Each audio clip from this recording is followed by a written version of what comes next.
इस समय का। अब जो मुख्य उद्देश्य है, हमें आपको बताना है कि भाग के प्रश्न में ये नजारे का 0 आखिर क्यों लगता है। ठीक है, आइए जानते हैं।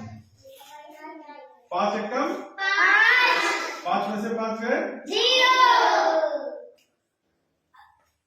हमने क्या किया, एक उतारा है। हमें 5 का पहाड़ा उतनी बार पढ़ना है कि गुणनफल 1 या 1 से कम आए। ठीक, देखते हैं। आमतौर पर हम किसी भी संख्या का पहाड़ा 1 से शुरू करते हैं।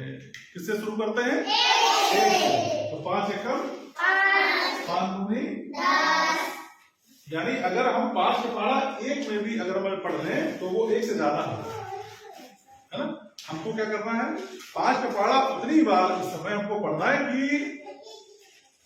साथ बैठो बेटा, कि गुणनफल 1 से ज्यादा ना हो।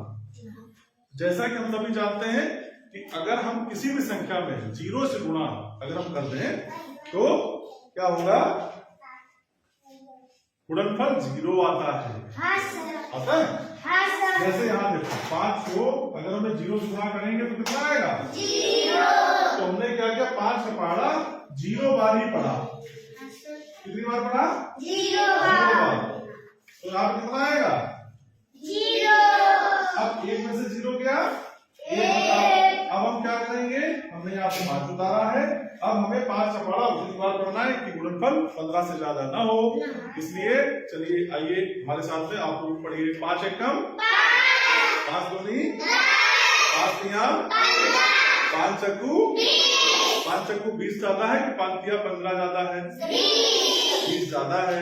और जबकि हमें यहाँ पे 5 का पहाड़ा उतनी बार ही पढ़ना है कि पहाड़े में जो गुणनफल आ रहा है वो 15 से ज्यादा ना हो।